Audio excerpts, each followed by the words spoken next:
Hey, I'm tripping, I'm sliding, I'm riding through the back like hey, bust that on the beat, bro.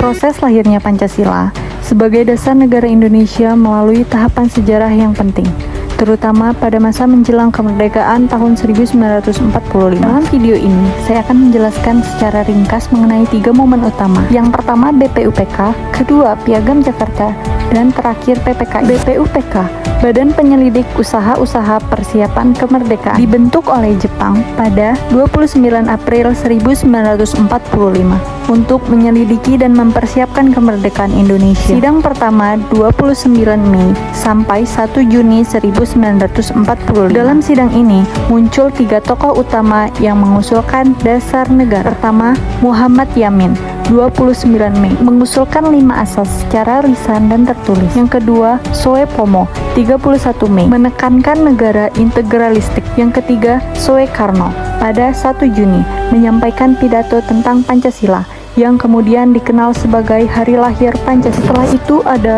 Piagam Jakarta atau Jakarta Chapter. Setelah sidang BPUPK, dibentuk panitia kecil Panitia 9 yang bertugas merumuskan dasar negara. Pada 22 Juni 1945, lahirlah Piagam Jakarta yang berisi rumusan awal Pancasila, termasuk sila pertama, yaitu yang berbunyi ketuhanan dengan kewajiban menjalankan syariat Islam bagi pemeluk-pemeluknya. Piagam ini menjadi kompromi antara kelompok nasionalisme dan Islam. Yang ketiga atau yang terakhir, PPKI, Panitia Persiapan Kemerdekaan Indonesia, dibentuk oleh Jepang pada 7 Agustus 1945 setelah BPUPK selesai. Sidang pertama 18 Agustus 1945, sehari setelah proklamasi kemerdekaan. Dalam sidang ini, piagam pertama diubah, terutama sila pertama, menjadi ketuhanan yang Maha Esa untuk mengakomodasi seluruh rakyat Indonesia. Pancasila disahkan secara resmi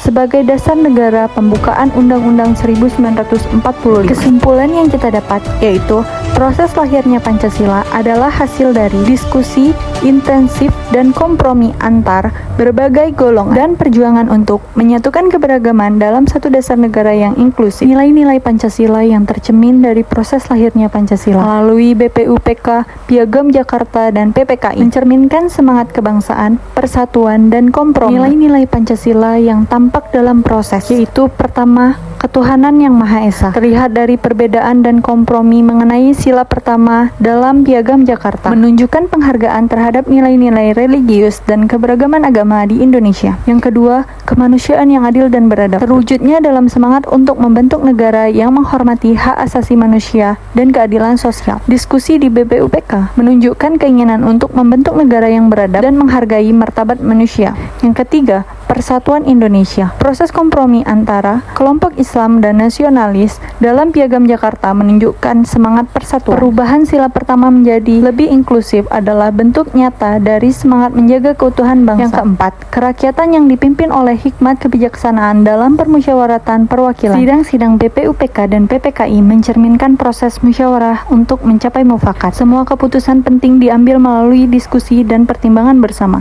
Yang kelima, keadilan sosial bagi seluruh rakyat Indonesia. Tujuan akhir ini, pembentukan negara adalah menciptakan keadilan sosial. Terlihat dari semangat para tokoh untuk membentuk negara yang adil dan makmur bagi semua golongan. Pelajaran yang dapat kita ambil dari proses lahirnya Pancasila. Yang pertama, semangat persatuan dan toleransi. Para tokoh bangsa rela berkompromi demi menjaga persatuan. Pelajarannya yaitu pentingnya menghargai perbedaan dan mencari titik temu. Yang kedua, musyawarah untuk mufakat. Untuk semua keputusan besar diambil melalui diskusi dan pertimbangan. Pelajaran yang dapat kita ambil yaitu demokrasi bukan hanya suatu mayoritas, tapi juga mendengarkan semua pihak. Yang ketiga, kepimpinan yang visioner. Tokoh seperti Soekarno, Yamin, dan Supomo berpikir jauh ke depan. Pelajaran yang dapat kita ambil, generasi muda perlu punya visi dan semangat membangun bangsa. Yang keempat, keadilan dan kemanusiaan. Pancasila dirancang untuk menjalin keadilan sosial dan hak asasi manusia. Pelajaran yang dapat kita ambil, pentingnya memperjuangkan keadilan dan menghormati sesama. Hubungan nilai Pancasila bagi generasi muda saat ini. Nilai Pancasila ketuhanan yang Maha Esa, yaitu menumbuhkan toleransi antar umat beragama dan spiritual yang sehat. Nilai kemanusiaan yang adil dan beradab, yaitu mendorong empati, anti-bullying, dan kesetaraan hak. Nilai persatuan Indonesia, menguatkan identitas nasional di tengah globalisasi dan media sosial. Nilai kerakyatan dalam kemusyawaratan, yaitu mengajarkan pentingnya berdiskusi, bukan berdebat destruktif. Nilai keadilan sosial, yaitu menginspirasi gerakan sosial, kewirausahaan, dan kepedulian terhadap lingkungan.